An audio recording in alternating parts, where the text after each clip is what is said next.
Hello hi welcome नमस्ते, मेरा नाम है ऋतिक और आज हम फिर से बात करने वाले हैं एक और इंटरेस्टिंग कंसेप्ट के ऊपर। तो ये वीडियो सेमेस्टर 4 और 6 के उन बच्चों के लिए मोस्ट इंपोर्टेंट होने वाले हैं जिनके पास सब्जेक्ट है intermediate macro economics second policy issues. तो चलिए शुरू करते हैं आज की वीडियो को। आज हम बात करेंगे लेसन नंबर 2 के एक और इंपोर्टेंट कंसेप्ट के बारे में। तो लेसन नंबर 1 और लेसन नंबर 2 का इंट्रोडक्शनल वीडियो में ऑलरेडी यूट्यूब पर अपलोड कर चुका हूँ। जिसने अब तक पूरी वो वाली वीडियो ना देखी हो, पड़ जाएगी वो वाली वीडियो देख लेना और हमेशा किसी भी प्लेलिस्ट की वीडियो को सीरीज वाइज ही देखा होगा ताकि आपके हर एक कंसेप्ट टॉपिक वाइज के होते चले जाएं। अब हम बात करेंगे इस चैप्टर में यानी कि लेसन नंबर 2 में फ्लिप्स कर्व के बारे में आज की वीडियो के अंदर। ठीक है, तो ये चैप्टर का नाम क्या था? चैप्टर का नाम था हमारे पास ISPCMR मॉडल। तो हमें पहले इन चीजों को समझना पड़ेगा, जिसमें मैंने IS मॉडल की बात तो मैंने पिछली वीडियो में कर ली थी। ठीक है, कि भाई जो हमारे पास यहाँ पे इन्वेस्टमेंट सेविंग कर्व है वो किस तरीके से काम करता है। आज हम बात करेंगे इस वीडियो में सिर्फ और सिर्फ फ्लिप्स कर्व के बारे में यानी कि PC कर्व के बारे में। और इस कंप्लीट सीरीज के नोट्स भी ऑलरेडी प्रिपेयर हो चुके हैं with important question answer PDF। जिन बच्चों को नोट्स परचेज करने हैं वो इस नंबर पे जाइए 9667836336 यहाँ पे व्हाट्सएप करके नोट्स भी ले सकते हैं। अब हम चालू करते हैं आजा कंसेप्ट। जो हमारा आजा कंसेप्ट है वो है PC कर्व। तो चलो यहाँ पर देखते हैं। तो supply side of the economy the Phillips curve PC। तो जो सप्लाई साइड है इकोनॉमी की वो कैसे डिटरमाइन होती है वो शुरू करते हैं। हम सबको बताएं, देखो सप्लाई करने का काम किसका है? प्रोड्यूसर का, है ना। कंज्यूमर का काम क्या होता है? डिमांड करना। तो अब बात है सप्लाई साइड जो है इसका मतलब कहीं ना कहीं सप्लाई साइड को डिटरमाइन कौन करेगा? जो भी हमारे प्रोड्यूसर्स होंगे वो डिटरमाइन करेंगे कितनी क्वांटिटी में गुड्स और सर्विस जो है और वो किस प्राइस में सप्लाई किए जाने चाहिए। उसके लिए पहले बात तो हमें सप्लाई और प्राइस के बीच में रिलेशनशिप पता होनी चाहिए कि सप्लाई और प्राइस में कैसा रिलेशनशिप होता है? पॉजिटिव रिलेशनशिप होता है, जिसको हम क्या बोलते हैं? लॉ ऑफ सप्लाई बोलते हैं। यानी कि अगर प्राइस बढ़ेगा तो सप्लाई भी क्या हो जाएगी? बढ़ जाएगी। प्राइस कम होगा तो सप्लाई भी क्या हो जाएगी? कम हो जाएगी। इसका मतलब कहीं ना कहीं प्रोड्यूसर ये चाहते हैं कि हम अपने गुड्स और अपनी सर्विसेज को जब सेल करेंगे जब मार्केट में प्राइस हाई होंगे ताकि प्रॉफिट को मैक्सिमाइज किया जा सके। ठीक है, इसी की वजह से प्राइस और सप्लाई में पॉजिटिव रिलेशन देखने को मिलता है। ठीक है, तो अब यहाँ पर देखते हैं। तो supply side of the economy refers to production activities. तो इसका मतलब किस चीज से होता है? प्रोडक्शन एक्टिविटीज से, क्योंकि ये काम कौन करता है? प्रोड्यूसर जितने गुड्स और जितनी सर्विस बनाएगा सप्लाई भी क्या होगी? उसके अकॉर्डिंग होगी। अगर कम और कम गुड्स से सर्विस बनाई जाएंगी तो सप्लाई भी कम होगी। अगर ज्यादा गुड्स ज्यादा सर्विस बनाई जाएंगी तो सप्लाई भी ज्यादा होगी। Taking place in the economy involving firms who demand factors of production. लेकिन बदले में फर्म जो है वो कहीं ना कहीं फैक्टर्स ऑफ प्रोडक्शन की डिमांड भी करती है। लेकिन वो किससे करती है? कंज्यूमर से, सोसाइटी से। क्योंकि फैक्टर प्रोडक्शन तो चाहिए भाई। अगर एक प्रोड्यूसर को भी कुछ भी गुड्स प्रोड्यूस करने हैं, कोई भी सर्विस प्रोड्यूस करनी है, तो फैक्टर प्रोडक्शन बाय करने पड़ेंगे। जो कहाँ से बाय करने पड़ेंगे? सोसाइटी के अंदर से, कंज्यूमर की हेल्प से। अब बात में ये फैक्टर प्रोडक्शन होते क्या है? तो मेनली हमारे पास 4 फैक्टर प्रोडक्शन होते हैं जो आपने पहले ही पढ़े होंगे, है ना, बचपन में अपने। ठीक है, जब आप इकोनॉमिक्स में आपने शुरुआत की होगी या फिर अपने पहली बार प्रोडक्शन फंक्शन को पढ़ा होगा कि भाई लैंड, लेबर, कैपिटल, एंटरप्रेन्योरशिप। ये 4 चीजें होती हैं, 4 main important factors of production होते हैं। तो लैंड चाहिए भाई, कोई भी बिजनेस स्टार्ट करने के लिए जमीन चाहिए, जगह चाहिए, जो जमीन लोग किराए पे लेते हैं। यानी कि मैं क्या देखा कि लैंड के बदले जो है बिजनेसमैन किराए पे करता है। ठीक है, इसके अलावा लेबर रखने पड़ते हैं भाई, जिसके बदले क्या पे करेगा? या तो वेजेस देगा या फिर क्या देगा? सैलरी। इसके अलावा कैपिटल वो अमाउंट होता है जो इनिशियली एक बिजनेस को चलाने के लिए हमें जरूरत पड़ती है, या फिर वो अमाउंट जो हम बिजनेस को चलाने के लिए इन्वेस्ट करते हैं, हम क्या बोलते हैं? कैपिटल। अब कैपिटल भी है या तो प्रोड्यूसर के पास खुद की है, अगर नहीं है तो मार्केट से लेता है, उसके बदले क्या पे करता है? इंटरेस्ट पे करता है। ठीक है, कैपिटल देन क्या गया? इंटरेस्ट। और एंटरप्रेन्योरशिप ये वो माइंडसेट है जिसके जरिए बिजनेस शुरू होता है। इसके बदले एक प्रोड्यूसर जो है प्रॉफिट अर्न करता है। तो हमने सब कुछ समझ लिया कि लैंड के बदले रेंट देंगे, कैपिटल के बदले इंटरेस्ट देंगे, लेबर के बदले वेजेस देंगे और एंटरप्रेन्योरशिप के बदले क्या जाता है? प्रॉफिट जाता है। और ये 4 हमारे क्या है? Main factor of production. और इसके बदले जो हम दे रहे हैं उसको क्या बोलते हैं? फैक्टर ऑफ पेमेंट, या फिर फैक्टर पेमेंट। तो factor of production households as suppliers. तो इसके जो हाउस होल्ड है वो क्या होते हैं? सप्लायर होते हैं। ठीक है, मतलब सोसाइटी या फिर जो कंज्यूमर्स हैं वो इन चीजों को सप्लाई करते हैं। Of those factors such as labour and government whose policies affect production activities. और कहीं ना कहीं लेबर हो गई या फिर जो गवर्नमेंट है वो उसकी जो पॉलिसीज है वो अफेक्ट करती है प्रोडक्शन एक्टिविटीज को। तो कहीं ना कहीं अगर हम बात करें कि जो गवर्नमेंट है या फिर जो लेबर सेक्टर है या फिर जो ट्रेड यूनियंस जिसको हम बोलते हैं, ठीक है, जिनका काम क्या होता है? लेबर के राइट्स को प्रोटेक्ट करना, वो कहीं ना कहीं प्रोडक्शन एक्टिविटीज को अफेक्ट करते हैं। अब mainly there are 4 factors of production. 4 ही फैक्टर प्रोडक्शन है। कौन कौन से हैं? एक तो लैंड है, दूसरा लेबर है, इसके अलावा कैपिटल है, इसके अलावा एंटरप्रेन्योरशिप है। ये 4 मेन जो क्या है हमारे फैक्टर ऑफ प्रोडक्शन है। अब यहाँ पे कुछ क्वेश्चन अराइज होते हैं वो समझते हैं। पहला question, how firms decide how much output to produce, कि फर्म जो है वो कैसे डिसाइड करती है कि कितना आउटपुट प्रोड्यूस करना चाहिए। तो हम सब जानते हैं कि भाई देखो, अगर कम आउटपुट प्रोड्यूस किया तब भी कहीं ना कहीं एक प्रोड्यूसर को नुकसान हो सकता है। क्यों? क्योंकि डिमांड है, उसके अकॉर्डिंग से आउटपुट प्रोड्यूस नहीं किया तो कहीं ना कहीं उसे क्या होगा, लॉस होगा, क्योंकि वो कुछ डिमांड जो है वो क्या रह गई, अनफुलफिल्ड रह गई। यानी कि वो प्रोडक्शन को बढ़ा के और भी ज्यादा प्रॉफिट जनरेट यहाँ पे कर सकता था, लेकिन उसने ऐसा नहीं किया। अगर उसने ज्यादा क्वांटिटी प्रोड्यूस कर दी और उनकी डिमांड नहीं हो रही है तो कुछ गुड्स जो है वो सेल नहीं होंगे, यानी कि अनसोल्ड स्टॉक जो है वो बच जाएगा, और हमेशा जो अनसोल्ड स्टॉक है वो लॉस के बराबर होता है। तो यानी कि ज्यादा प्रोडक्शन किया तो भी खत्म, कम प्रोडक्शन किया तो भी खत्म। तो कम प्रोडक्शन में क्या होता है कि कहीं ना कहीं और भी कॉम्पिटिटर जो है वो मार्केट के अंदर आ सकते हैं। क्यों? क्योंकि उनको तो डिमांड फुलफिल करने में हेल्प करनी है। तो इसलिए जो है ना, एक प्रोड्यूसर जो है वो अपनी पूरी कैपेसिटी से प्रोडक्शन करता है कि कम से कम जितनी मैक्सिमम डिमांड है वो उसे पूरी कर पाए, ताकि कम से कम प्रोड्यूसर जो है उस इंडस्ट्री में या फिर उस इकोनॉमी में एंटर कर पाए। तो वही चीज है यहाँ पे कि भाई फिर फर्म्स को जो है वो प्रोडक्शन करना कितना चाहिए, तो उसको करना चाहिए एक जगह जितनी डिमांड है उस डिमांड को एंटीसिपेट कर ले, क्योंकि डिमांड एंटीसिपेशन एक बहुत बढ़िया चीज होती है प्रोडक्शन करने के लिए, कि डिमांड के अकॉर्डिंग जो है हम जो है प्रोडक्शन करेंगे। तो पहला काम क्या है, डिमांड को एंटीसिपेट करना, कि डिमांड फ्यूचर में कितनी होने वाली है और उस डिमांड के अकॉर्डिंग प्रोडक्शन करें, और यही नहीं, मैक्सिमम डिमांड को खुद ब खुद फुलफिल करने की कोशिश करें, ताकि कॉम्पिटिटर के आने की जगह कम से कम बचे किसी भी बिजनेस के अंदर। तो वो चीज है। तो how firms decide how much output to produce, इसका आंसर दे चुका हूं। दूसरा क्वेश्चन क्या आता है, how many workers to employ in the production process, तो कितने वर्कर जो है वो कहीं ना कहीं प्रोडक्शन प्रोसेस में लगाने चाहिए। एक सिंपल जितनी हमें जरूरत है, क्योंकि देखो अगर हमने कल एम्प्लॉयज लगाए या कम एम्प्लॉय लगाए, कम वर्कर लगाए, कम लेबर लगाए, तो हो सकता है प्रोडक्शन भी जो है वो क्या हो जाए, कम हो जाए। और अगर हमने ज्यादा लेबर लगा दिए जरूरत से फालतू, तो हो सकता है कि इनएफिशिएंसी क्रिएट कर दे, क्योंकि हो सकता है आपस में लड़ते रहे, ठीक है, इनएफिशिएंसी क्रिएट करते रहे, जिसकी वजह से कहीं बिजनेस को इस पॉइंट ऑफ व्यू पे भी नुकसान हो सकता है। तो वर्कर्स को भी हमें सोच समझ के लगाना पड़ता है, फिर किसी बिजनेस कोई जो प्रोड्यूसर है वो वर्कर को भी सोच समझ के लगाता है। इसके अलावा अगला पॉइंट आता है, what prices to set for product, कि कौन सा प्राइस जो है वो सही रहेगा सेट करने के लिए। इसके लिए तो है हमारे पास दो अच्छे टूल्स, कौन कौन से, डिमांड और सप्लाई, जिसको हम क्या बोलते हैं, मार्केट फोर्सेस, यानी कि डिमांड और सप्लाई, ये दोनों मिले कहीं ना कहीं इकोनॉमी के अंदर प्राइस डिटरमाइन करने का काम करते हैं। यानी कि ये कहीं ना कहीं जहां पे दोनों इक्वल होंगे वहां पे क्या हो जाएगा, इक्विलिब्रियम, और वो हमारा क्या बन जाएगा, एक इक्विलिब्रियम प्राइस लेवल। ठीक है, तो एक मिनट वेट करना, चलो आगे देखते हैं। तो ये हो गया हमारा, तो ये जो है ना जहां पे डिमांड और सप्लाई इक्वल होते हैं, तो वो होता है हमारा कि वो पॉइंट जहां पे हम प्राइस सेटअप कर सकते हैं। इसके बाद आगे पॉइंट क्या है वो समझते हैं। तो supply side of the economy, supply side of the economy deals with employment, तो सप्लाई साइड है वो कहीं ना कहीं से डील करती है, एम्प्लॉयमेंट से डील करती है, एंड अनएम्प्लॉयमेंट से भी। यानी कि सप्लाई से भी हम डिटरमाइन कर सकते हैं कि इकोनॉमी के अंदर कितनी एम्प्लॉयमेंट है और कितनी अनएम्प्लॉयमेंट है। अगर देखो सप्लाई कम है, इसका मतलब हो सकता है कि अनएम्प्लॉयमेंट भी क्या हो, बहुत ज्यादा हो, और अगर सप्लाई ज्यादा है तो कह सकते हैं कि एम्प्लॉयमेंट भी क्या है, बहुत ज्यादा जनरेट हो रही है। क्यों?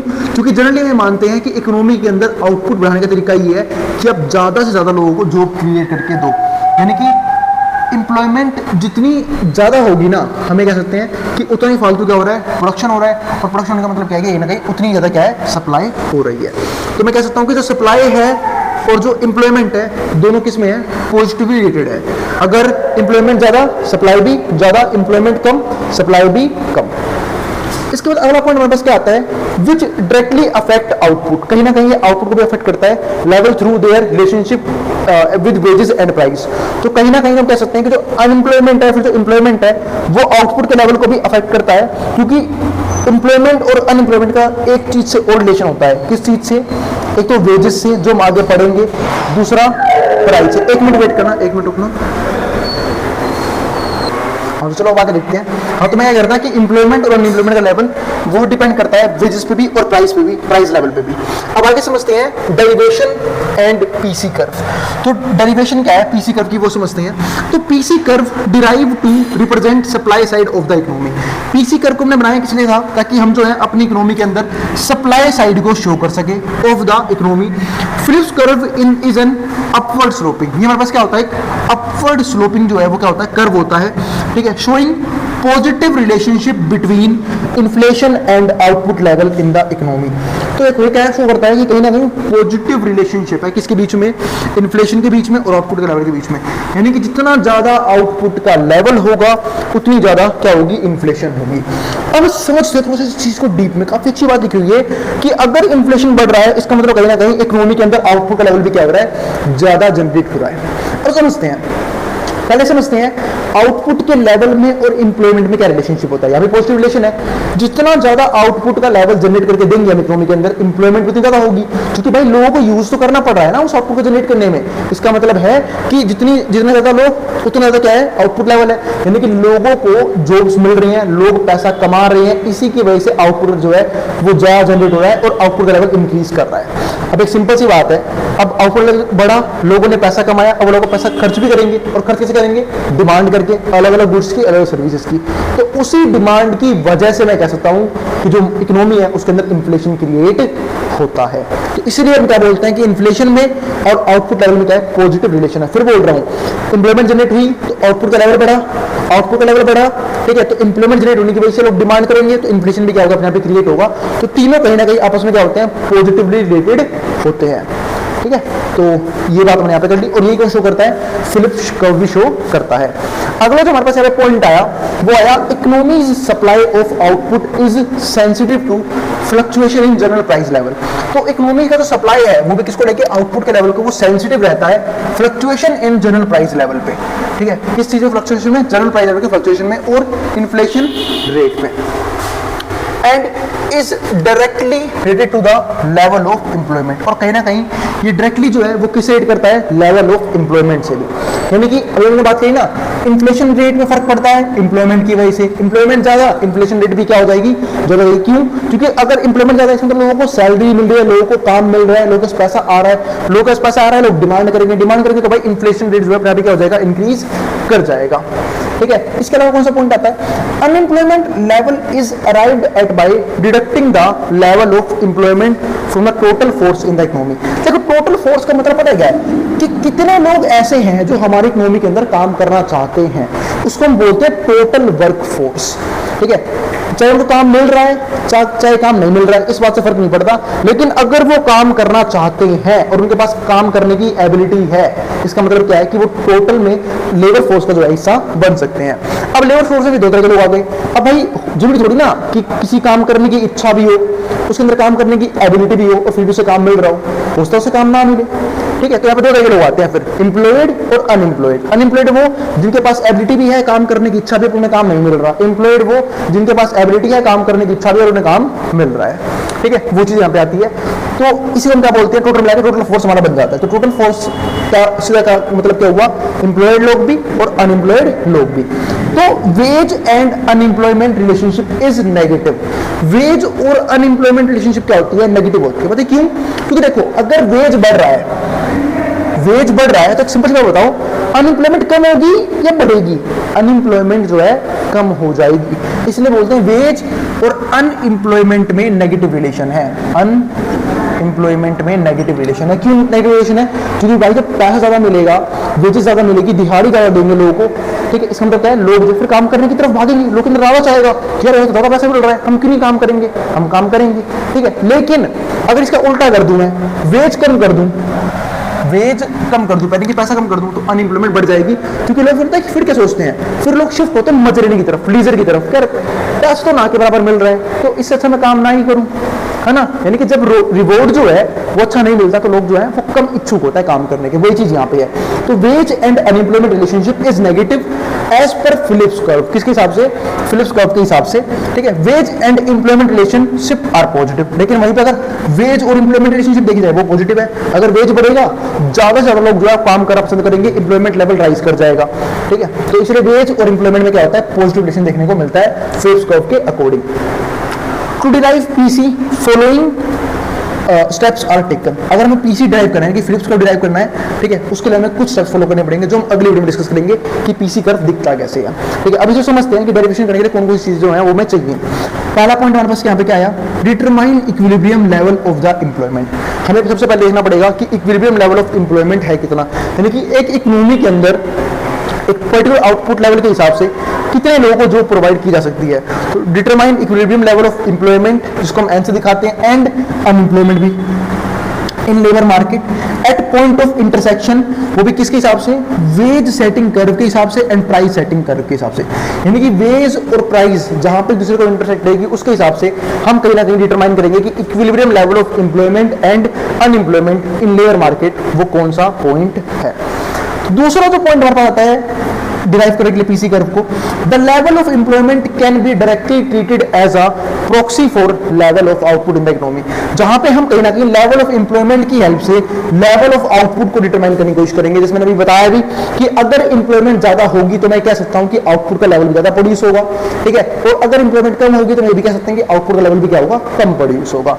क्योंकि एम्प्लॉयमेंट ज्यादा होने का मतलब क्या है कि लोग जो है ज्यादा ज्यादा काम में इन्वॉल्व है, और जब ज्यादा से ज्यादा लोग काम में इन्वॉल्व होंगे तो भाई आउटपुट भी तो ज्यादा जनरेट करके देंगे, ठीक है, तो वो चीज है यहाँ पे। तो इसका मतलब एम्प्लॉयमेंट का आउटपुट से क्या है, डायरेक्ट रिलेशनशिप है। एम्प्लॉयमेंट बढ़ेगी, आउटपुट का लेवल बढ़ेगा, एम्प्लॉयमेंट कम होगी, आउटपुट का लेवल भी क्या हो जाएगा, कम हो जाएगा।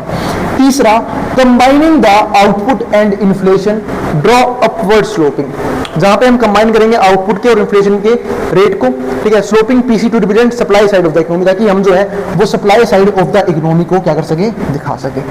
अब समझते हैं एक लास्ट पॉइंट आज की वीडियो का, वो क्या, real wage and unemployment are negatively related, ठीक है, जो रियल वेज है और जो अनएम्प्लॉयमेंट है वो क्या है, नेगेटिवली रिलेटेड होते हैं। अब ऐसा क्यों होता है वो समझते हैं, क्योंकि एक सिंपल सी बात है, अगर वेजेस बढ़ेंगे तो सिंपल सी बात है अनएम्प्लॉयमेंट कभी कम हो जाएगी, क्योंकि जब लोगों की जो है वो रिवॉर्ड बढ़ जाता है, वेजेस बढ़ जाएगी, ज्यादा पैसा मिलेगा काम करने के लिए, तो हर जो पर्सन है वो काम करने की चाहत रखेगा, डिजायर आएगी कि यार पैसा फालतू मिल रहा है, अभी हम काम कर लेते हैं, है ना। तो जब रियल वेज जब भी बढ़ेगा तो अनएम्प्लॉयमेंट कम हो जाएगी, क्यों, क्योंकि एम्प्लॉयमेंट बढ़ने लगी है, लोग जो है वो ज्यादा काम करना पसंद कर रहे हैं, ठीक है, जिसकी वजह से वेजेस और जो अनएम्प्लॉयमेंट है वो क्या होता है, नेगेटिव रिलेटेड होते हैं। अब यहाँ पे कुछ रीजंस दे रखे हैं। Reasons for positive relationship as follows. अब पॉजिटिव रिलेशनशिप किसके बीच में, वेज के बीच में और एम्प्लॉयमेंट के बीच में। अगर वेज ज्यादा प्रोवाइड होगी तो ज्यादा से ज्यादा लोग जो काम करना पसंद करेंगे, जो वेज कम हो जाएगी कम से कम लोग काम करना चाहेंगे।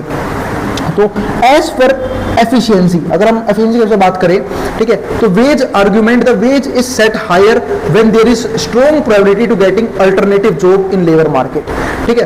तो ज्यादातर जो पोजीशन है ना वो ज्यादा वेज होता है, कब देता है, जब उसे पता है कि कहीं ना कहीं जो लेबर है उनके पास ऑप्शन है कि लेबर जो है वो हमारी जॉब को छोड़ के किसी दूसरी जॉब की तरफ जा सकता है। एक यही फर्क है कि अगर कंपेयर करो कि हमारे वहां जितनी गंदी हालत है ना लेबर्स की, उतनी गंदी किसी और कंट्री में नहीं है। जैसे कि फॉर एग्जांपल अमेरिका में देख लो आप, अमेरिका में जितनी हमारे इंडिया में प्रोफेशनल्स की सैलरी होती है ना, उतने वहां पे मजदूर लोग कमा रहे होते हैं। उसका एक मेन रीजन पता है क्या है, क्योंकि वहां पे जो है इतनी अनएम्प्लॉयमेंट नहीं है, वहां पे काम की कमी नहीं है। तो वर्कर्स जो प्रोड्यूसर, उनको ही पता है कि अगर हमने वर्कर्स को ज्यादा सैलरी नहीं दी तो वर्कर्स के पास काम मौजूद है, वो हमारे काम को छोड़ेगा, दूसरी जगह काम पे चला जाएगा। तो इसी की वजह से ना वेज रेट जो है वो बढ़ता है, कि जब लोगों को, जब एक प्रोड्यूसर को पता हो कि देखो ये मैंने पहले लिखी है, as per efficiency wage argument the wage is set higher, wage को हम हायर सेट जब करते हैं when there is strong probability of getting alternative job, जब कहीं ना कहीं इसकी स्ट्रॉन्ग प्रोबेबिलिटी हो कि कहीं ना कहीं जो वर्कर है उसको अल्टरनेटिव जॉब जो है वो प्रोवाइड हो जाएगी इन लेबर मार्केट। दूसरा पॉइंट हमारे पास यहाँ पे क्या आया, wage should be higher than dish utility.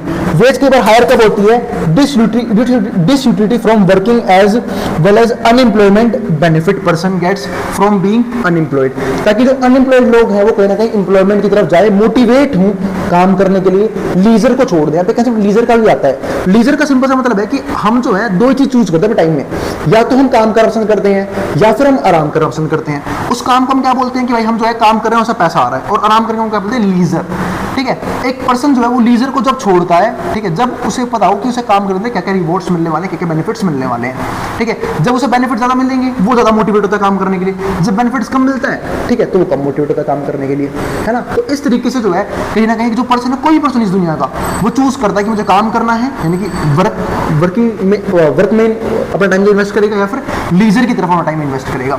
तो वो डिपेंड करता है उसके रिवॉर्ड के ऊपर। ये एक रीजन है कि जब वेजेस ज्यादा होते हैं तो इंप्लॉयमेंट भी क्या होती है, ज़्यादा होती है, जब वेजेस कम होते हैं एम्प्लॉयमेंट क्या होती है, कम होती है। तो यहाँ से एक बात ध्यान रखना कि वेजेस और एम्प्लॉयमेंट में पॉजिटिव रिलेशन है, और फिर अगर वेजेस और एम्प्लॉयमेंट में पॉजिटिव रिलेशन है तो सिंपल सी बात है वेजेस और अनएम्प्लॉयमेंट में क्या होगा, नेगेटिव रिलेशन होगा।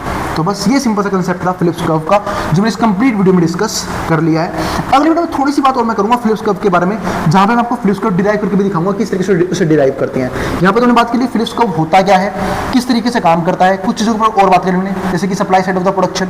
इसके अलावा डिराइव करने के कुछ रूल्स हैं, वो भी मैंने आज की वीडियो में डिस्कस कर लिए हैं। यानी कि मोटा मोटा फिलिप्स कर्व जो है वो इस वीडियो में खत्म हो गया है, लेकिन अगली वीडियो देखना बिल्कुल मत भूलना, क्योंकि अगली वीडियो में आपको फिलिप्स कर्व डिराइव करके दिखाऊंगा। और अगर वीडियो पसंद आई हो तो वीडियो को लाइक के बिना मत जाना, और चैनल को सब्सक्राइब भी कर देना ऐसी वीडियोस के लिए, और उन बच्चों में शेयर भी कर देना जिन बच्चों का एग्जाम होने वाला हो सेम सब्जेक्ट का। अब जिसको जो उतारना उतार सकता है, मैं उतारूँ बोर्ड के सामने से, और नोट्स के लिए आप इस नंबर पर व्हाट्सएप करके नोट्स भी ले सकते हैं। अब जिसको जो उतारना उतार ले।